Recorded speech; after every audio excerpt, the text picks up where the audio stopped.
ये नियम समझने से पहले ये समझना जरूरी है कि जमानती और गैर जमानती अपराध में अंतर क्या है, कौन से अपराध जमानती है, कौन से अपराध गैर जमानती है। सीआरपीसी के सेक्शन 2A में जमानती और गैर जमानती अपराध की डेफिनेशन दी गई है। जमानती अपराध वो अपराध होते हैं कि जिन्हें सीआरपीसी की प्रथम अनुसूची में जमानती अपराध के रूप में दिखाया गया है या इसके अलावा किसी और कानून के द्वारा उस अपराध को जमानती बनाया गया है। चलिए अब देखते हैं कि जमानती अपराध में बेल कैसे मिलती है। जब जमानती अपराध का कोई अभियुक्त यानी डिफेंडेंट पुलिस द्वारा बिना किसी वारंट के गिरफ्तार किया जाता है या कोर्ट में पेश किया जाता है या पुलिस के द्वारा लाया जाता है, तो अगर वो अपनी जमानत देने को तैयार है तो ऐसे व्यक्ति को जमानत पर छोड़ दिया जाएगा। कोई व्यक्ति अगर जमानती अपराध में गिरफ्तार किया गया है और 1 हफ्ते के अंदर अंदर वो अपनी जमानत देने में असमर्थ है तो कोर्ट उसे खुद के मुचलके पर छोड़ देगा। लेकिन जमानत जब्त और प्रतिबंधात्मक कार्यवाही में ये नियम लागू नहीं होते हैं। CrPC section 436। अब यहाँ पे क्वेश्चन ये पैदा होता है कि जमानती अपराध में एक अपराधी को जेल में कितने समय तक बंद करके रखा जा सकता है। कोई भी अपराधी जेल में बंद है तो जिस अपराध में उसे जेल भेजा गया है उस अपराध की अधिकतम सजा की अवधि का आधे से अधिक की सजा भोग लेने के बाद कोर्ट ऐसे अपराधी को जमानत पर छोड़ देगा। और अगर प्लेंटिफ चाहे तो आरोपी के इस तरह से छोड़े जाने का विरोध कर सकता है। किसी भी अपराधी को अपराध के लिए अधिकतम कारावास से अधिक जेल में नहीं रखा जाएगा। जैसे अगर किसी अपराधी ने कोई ऐसा क्राइम किया है, ऐसा अपराध किया है जिसमें उसको 5 साल की सजा मिलनी है तो उसे 5 साल से ज्यादा जेल में नहीं रखा जा सकता। Section 436A। अब मैं आपको बताने वाला हूँ कि गैर जमानती अपराध में जमानत कैसे मिलती है। जब भी कोई व्यक्ति गैर जमानती अपराध करता है और पुलिस के द्वारा बिना किसी वारंट के गिरफ्तार करके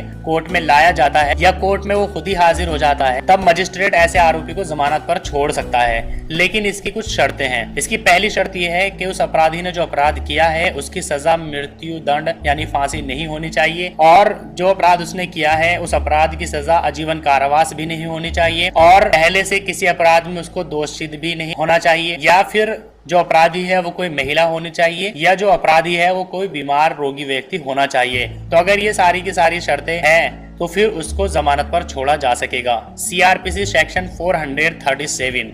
अब मैं आपको बताता हूं कि अगर डिस्ट्रिक्ट को जमानत नहीं देता तो फिर क्या होता है। जब भी कोई मजिस्ट्रेट किसी भी हालात में गैर जमानती अपराध में डिफेंडेंट को जमानत नहीं देता तो सेशन कोर्ट या हाई कोर्ट में जमानत के लिए अर्जी पेश की जा सकती है और सेशन कोर्ट या हाई कोर्ट ऐसे जमानत पर छोड़ सकता है। सीआरपीसी सेक्शन 439 ये बताता है कि अगर डिस्ट्रिक्ट कोर्ट से गैर जमानती अपराध में जमानत नहीं मिलती तो फिर डिफेंडेंट को सेशन कोर्ट में या हाई कोर्ट में बेल के लिए अर्जी पेश करनी चाहिए और सेशन कोर्ट या हाई कोर्ट उसको जमानत पर छोड़ सकता है। जब कोर्ट किसी आरोपी को दोष मुक्त करते हुए फैसला कर देता है तब ऐसे दोष मुक्त किए हुए आरोपियों से इस बात की जमानत ली जा सकती है कि अगर उनकी कभी कोर्ट में जरूरत पड़ी तो उन्हें कोर्ट में आना पड़ेगा। तो ऐसी जमानत जो ली जाती है उसका अस्तित्व 6 महीने तक रहता है, वो जमानत 6 महीने तक लागू रहती है। Section 437A। अब मैं आपको बताने वाला हूँ कि अग्रिम जमानत क्या होती है। जब भी किसी व्यक्ति को ये डर होता है कि उसे किसी गैर जमानती अपराध में गिरफ्तार किया जा सकता है तब ऐसा व्यक्ति सेशन कोर्ट में या हाई कोर्ट में जमानत पर रिहा होने के लिए एक एप्लीकेशन देगा और न्यायालय ऐसे व्यक्ति को अग्रिम जमानत का आदेश दे सकता है। सीआरपीसी का सेक्शन 438 ये बताता है कि जब भी किसी व्यक्ति को किसी गैर जमानती अपराध में गिरफ्तार हो जाने का डर है तो वो गिरफ्तार होने से पहले ही सेशन कोर्ट में या हाई के लिए एक एप्लीकेशन देगा और सेशन कोर्ट या हाई कोर्ट उसको अग्रिम जमानत दे देगा। जब भी किसी आरोपी की जमानत मंजूर कर ली जाती है और आरोपी के द्वारा जमानत कोर्ट के सामने पेश कर दी जाती है तो कोर्ट ऐसे व्यक्ति को छोड़े जाने के लिए जेलर को रिहाई का आदेश जारी कर देगा और आदेश के पालन में डिफेंडेंट को तुरंत छोड़ दिया जाएगा। सेक्शन 442। न्यायालय किसी आरोपी को अतिरिक्त जमानत पेश करने का आदेश दे सकता है अगर कोर्ट को ये लगता है कि भूल या कपट या किसी अलग कारण से अपर्याप्त जमानत स्वीकार कर ली गई है तो पर्याप्त जमानत प्रस्तुत न करने की दशा में आरोपी को फिर से जेल भेजा जा सकता है। CrPC section 443। कोई भी जमानतदार जिसने किसी भी आरोपी की जमानत दी है अगर वो अपनी जमानत रद्द करने के लिए मजिस्ट्रेट को आवेदन दे तो उसका आवेदन मान लिया जाएगा और इन हालात में मजिस्ट्रेट आरोपी को फिर से एक नई जमानत पेश करने का आदेश देगा और अगर आरोपी जमानत पेश नहीं करता तो आरोपी को जेल के सुपुर्द कर दिया जाएगा। CrPC section 442। जब भी कोई आरोपी अपनी रिहाई के लिए कोई जमानतदार पेश नहीं कर पा रहा है अब आरोपी जमानत की राशि कोर्ट में नकद जमा करने के लिए या